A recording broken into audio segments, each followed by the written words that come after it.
আজকে একটু বেলা করেই ভিডিওটা স্টার্ট করলাম। হ্যালো বন্ধুরা, কেমন আছো তোমরা সবাই? আশা করছি আমার ফ্যামিলির সবাই অনেক ভালো আছো। আমি এবং আমার এই ফ্যামিলির সবাই অনেক ভালো আছি।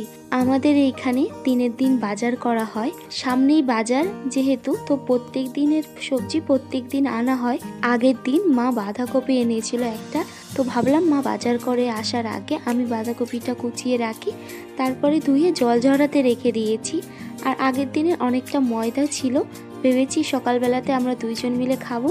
তো ইন্দ্রর তো খেতে অনেকটা লেট হয়, তার জন্য আমি 4টে লুচি ভেজে এই যে খেয়ে নিচ্ছি সকালে। আর এরপরে এসেছি এই যে আলু আর গাজর ধুয়ে রেখেছিলাম, সেটা এখন রান্না করে নিচ্ছি।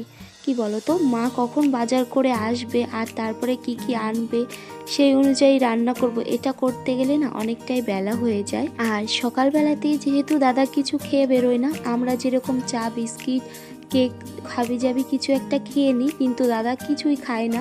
তো সকাল সকাল তো খিদা লেগে যায়, সেই অনুযায়ী সকালে কিছু একটা ভাজাও করে রাখলে এসে খেতে পারে। তার জন্য আর কি সকালের টিফিনটা আমার করা হয়ে গেছে। আর এরপরে যে সবজিগুলো কেটেছিলাম ওগুলো উঠিয়ে এই ঘরটাতে ঝাড় দিয়ে নিচ্ছি। আর এর মধ্যে মাও চলে এসেছিল, আর এসে মা ওইদিকে রান্না করছে আর আমি এইদিকে বাকি কাজগুলো করছি। ওই যে কি বলতো, আমার এমন একটা অভ্যেস আছে যে আমি যদি এই কাজ করতে করতে এখন একটু পরে বসে পড়ি, বা আমি একটু ফোন নিয়ে বসে পড়ি যে একটু দেখে নিই একটু পরে কাজ করব, এটা করতে গেলে অনেকটাই দেরি হয়ে যায় কাজে। আর যদি এটা না করে পরপর কাজগুলো করে নিই তাহলে অনেকটা আগেই সব কাজগুলো হয়ে যায়, মানে একের পর এক কাজ করা যায়। এখন তো 9 মাস চলছে আর ডেলিভারি ডেটও অনেকটা এগিয়ে এসছে, আর এই সময় না ওঠা বসা করতে এতটাই অসুবিধা হয়। তার জন্য আমি জানো তো সব কাজগুলো এই দাঁড়িয়ে দাঁড়িয়ে অল্প ঝুঁকে করার চেষ্টা করি। আর যেগুলো হয়তো ধরো নিচু হয়ে ওঠাতে হয় সেগুলো আর কি পা দিয়ে ওঠানোর চেষ্টা করি। এটা করলে আমার বেশি একটা নিচুও হতে হয় না, আমার কাজগুলো হয়ে যায়। ঘরটাকে ভালোভাবে পরিষ্কার করে নিয়েছি। আর সবজির ঝুড়িটা দেখছি অনেকটাই নোংরা হয়েছিল। ওই অনেক সময় হয় যে দুই একটা সবজি পচে গিয়ে সবজির ঝুড়ির সাথে লেগে থাকে, এটাতে অনেকটাই নোংরা হয়ে থাকে। আর যেই সবজিগুলো আর কি খাওয়া যাবে না সেইগুলোকে আমি বাদ দিয়ে সবজির ঝুড়িটাকে ধুয়ে রেখে দিয়েছিলাম। আর এখন রোদ থেকে নিয়ে এসে এই যে সবজিগুলো সাজিয়ে রাখছি। যেমন লঙ্কা বেছে নিয়ে লঙ্কা একটা প্যাকেটের মধ্যে রেখে দিয়েছি। আর এরপরে দেখছি 2-3 জায়গায় ধনে পাতাগুলো রয়েছে। কি হয় বলো তো, মা প্রত্যেক দিনই কম বেশি ধনে পাতা আনে, তো এক এক জায়গায় এক একভাবে থাকে বলে আর যেগুলো আগে আনা হয় সেগুলো নষ্ট হয়ে যায় আর নতুনগুলো আর কি খাওয়া হয়ে যায়। তো এক জায়গায় রাখলে একবারে রান্না করা যায়। আর পেঁয়াজ রসুনটাকেও আলাদা করে রাখছি, যেহেতু দাদা তো নিরামিষ খায়, মিশলে আবার অসুবিধা আছে। আর আমি এখন স্নান করার আগে যে কাজগুলো আর কি মাকে গুছিয়ে দেওয়া যায় সেগুলো টুকটাক করে গোছাতে থাকি। একটু বসি না জানো তো, আগে এই ভুলটা করতাম যে এই কাজ করে একটু বসলাম, একটু ফোন দেখলাম, আবার গিয়ে কাজগুলো করি। তো এই করতে গেলে আমারই অসুবিধা হয়, আমারই অনেক লেট হয়ে যায়। এরপর মা বলছে যে আজকে স্কুলে নাকি খিচুড়ি হয়েছে, সেটা আনবে কিনা। আমি বলেছি ঠিক আছে নিয়ে আসো। আর আমার এই স্কুলের না নর্মাল খিচুড়িটা বেশ ভালো লাগে। এবারে বাঁধাকপির ঘ্যাট করা হয়েছিল সেটা দিয়ে আর ডিম সিদ্ধ দিয়ে সকালে খেয়ে নিয়েছি। আর এরপরে এসেছি রান্নাঘরটা পরিষ্কার করতে। ওই যে মা সকালে রান্না করে দিয়ে গেছে, মানে নিরামিষগুলো, আর আমাকে বলেছে ডিমের ঝোলটা আর ভাতটা করতে। মানে আমি আর কি বলেছি এইভাবে ডিম ভাজা করে আমি আজকে ডিমের ঝোলটা করব। ডিমটাকে ভেজে রেখে দিয়েছি। এইভাবে ডিম রান্না করলে ইন্দ্র দেখছি ভালোই খায়। তো এরপরে আলুগুলোকেও ভেজে নিয়েছি। আর নতুন আলু ছিল ছোট ছোট, ওইগুলো আর রান্নাই করা হচ্ছিল না, আজকে ওগুলো দিয়ে রান্না করব। প্রথমে ভেবেছিলাম এই ছোট কড়াইতে করা হবে, তো পরে আবার দেখছি যে অনেকটাই তো ঝোল লাগে আমাদের, আর রান্নাতে অনেকটাই ঝোল দিতে হবে, তার জন্য আবার বড় কড়াই বসিয়ে দিলাম। আর আমাদের বাড়িতে এক একজনের খাবার ধরন এক এক রকম। আর শাশুড়ি মা যে আর কি একদমই কম ঝোল খায়, মানে শুকনো শুকনো খেতেই বেশি পছন্দ করে। আর দাদাও বাটা দিলে আলু সেদ্ধ করে দিলে এগুলো দিয়ে মানে খুব ভালো খেতে পছন্দ করে এসব দিয়ে। আর ইন্দ্র মানে আমার হাজবেন্ড, ও আর কি একটু ঝোলটা বেশি খেতে পছন্দ করে, ওর মর্জি মতো সব কিছু। আর হ্যাঁ, কম্পালসারি একটা জিনিস ওর লাগে, যেটা হচ্ছে পেঁয়াজ। আর আমার শ্বশুর মশাই, ওনার কথা তো কি বলবো, ওনাকে যা দেওয়া হয় সব কিছুই খায়, তবে সব কিছুর সাথে একটু ডাল দিলে বেশি ভালো খায়। আর আমার কথা বলতে আমার খাবারটা সবার থেকে আলাদা। আমার সকালবেলা একটা বেগুন ভাজা, সাথে একটা ডিম ভাজা, নয়তো একটা মাছ ভাজা, এই দিলে আমি এত সুন্দর করে খেয়ে নেব।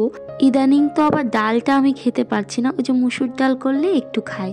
মশলাটা মাই করে দিয়ে গেছিলো, মানে কতটুকু কি দেব গুঁড়ো মশলা ওগুলো মাই বাটিতে রেখে গেছিলো। জানো তো আমি যখন রান্না করতে যাই এতটা কম কম করে দিই যে অনেকটা ঝোল দিতে হয়, তখন আর মশলাটা কম পড়ে যায় ঝোলের মধ্যে। তার জন্য মা সব কিছু আমাকে আজকে গুছিয়ে দিয়ে গেছে, আর আমি এই যে রান্না করছি। আর পেঁয়াজ দিচ্ছিলাম একটা, সেখানে মা আমাকে 3টে পেঁয়াজ দিয়ে গেছে। আর মজার ঘটনা কি হয়েছে জানো তো, লঙ্কার গুঁড়ো দিয়ে গেছে। আমি ভেবেছি যে লঙ্কার গুঁড়োতে হবে না, তারপর দেখছিলাম যে লঙ্কার গুঁড়ো আর আছে নাকি, আর একটু দিয়ে দিই তাহলে হয়তো ঝাল ঝাল হবে। তবে পরে যখন খেতে বসেছিলাম তখন দেখছি বেশ ঝাল হয়েছে। ভাগ্যিস আমি লঙ্কার গুঁড়োটা আর দিইনি। আর এখনকার লঙ্কার গুঁড়োতে কেমন যেন একটু লাল রঙই বেশি মেশানো হয়। আগে যখন লঙ্কার গুঁড়ো আনতো এতটাও লাল রং ছিল না। এখন লঙ্কার গুঁড়ো দেখলে মনে হয় লাল রং মিশিয়ে রেখে দিয়েছে। তো তরকারিটা আমার কমপ্লিট হয়ে গেছে, ডিমগুলো ছেড়ে দিয়েছি, তারপরে গরম মশলা দিয়ে দিলাম।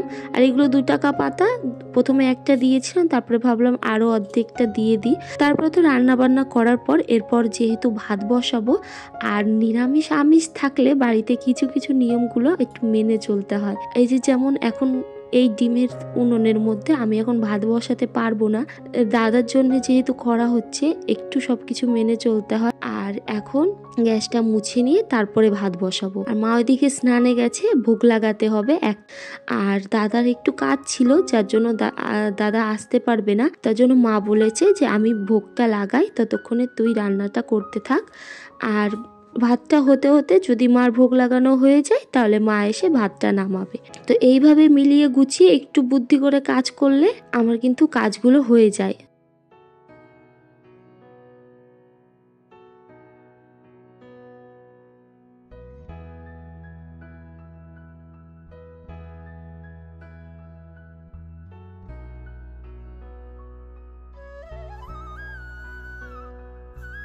রান্না করার সময় যেহেতু তেল মশলা ছিটে যায়, তো টাইলসের এই জায়গাটা একটু চিটচিটে হয়ে থাকে।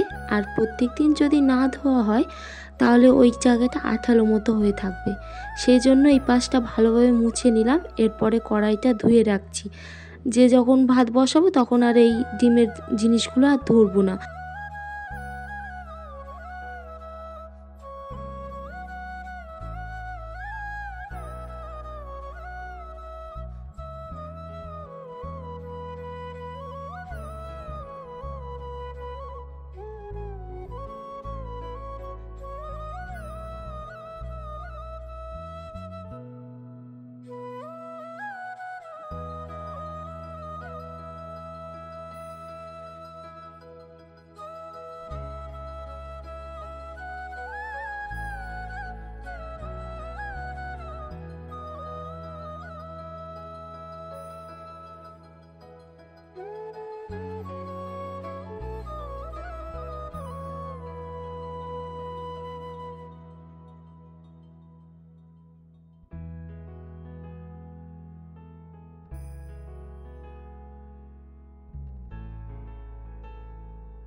এরপরে দুধ নেওয়ার জন্য যে জেঠিমা ডাক দিয়েছে, দুধটা নেব। আর যেদিন একটু মাছ মাংস কম হয় সেদিন আর কি দুধটা বেশি নেওয়া হয়।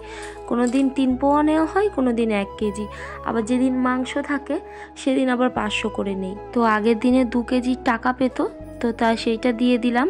আর কালকের 500 আর আজকের 500, এই 1 কেজির টাকাটা থাকবে। তার জন্য এই যে ফ্যান জলটাও দিয়ে দিয়েছি।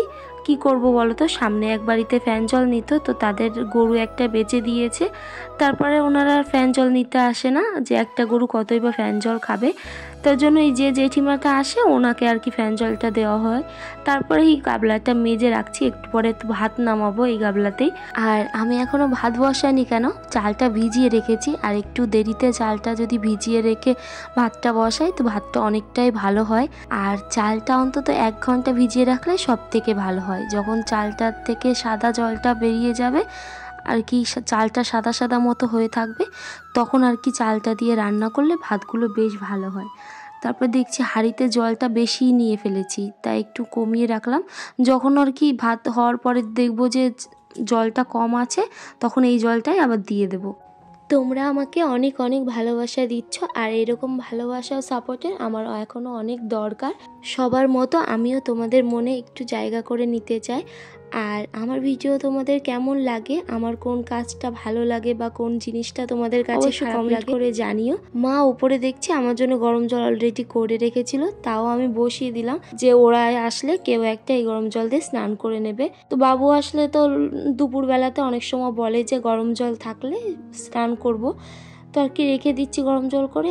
আর জানো তো এই গ্যাস পুড়িয়ে গরম জল করতে বড্ড গায়ে লাগে। আর অনেক দিন ধরে গিজারটা খারাপ হয়ে গেছে, অনেক মিস্ত্রি দেখানো হয়েছে কিন্তু ঠিক হচ্ছে না। পুরো গরম ভরে ভালো মতো গিজারটা চললো, কিন্তু এই শীতকাল পড়াতে গিজারটা গেছে খারাপ হয়ে। এরপর চালটা অনেকটাই ভিজে গেছে, আর এরপরে তো রান্না ওইদিকে ভাত বসিয়ে দিয়ে আমি এইদিকে বারান্দাটা মুছে নিচ্ছি। সকালে যখন বাসি ঘর ঝাড় দিই তারপরে রান্নাঘরটা একবার মুছে নেওয়া হয়, আর এখন দুপুরবেলাতে রান্নার পর মুছে নেব, আর সেই রাত্রেবেলাতে খাওয়া দাওয়ার পর গিয়ে বাসি রান্নাঘরটা মুছে তারপরে কিন্তু শুতে যায়। বাপের বাড়িতে অনেক নিয়মগুলো করতাম না বা জানতাম না, শ্বশুরবাড়িতে গিয়ে অনেক নিয়ম জেনেছি, অনেক কাজও শিখেছি। এরপরে দেখো জলটা ভরে রাখছি। কি বলতো, অনেক সময় হয় এমন জল খেতে ইচ্ছা করে কিন্তু নিচু হয়ে ঝুঁকে জলগুলো নিতে হয়, তো একবারে 3-4টা বোতল আমি ভরে রাখছি। আর বোতলগুলোতে অল্প অল্প জল ফাঁকা করে রাখছি, কারণ অনেকটা সময় যখন থাকবে তখন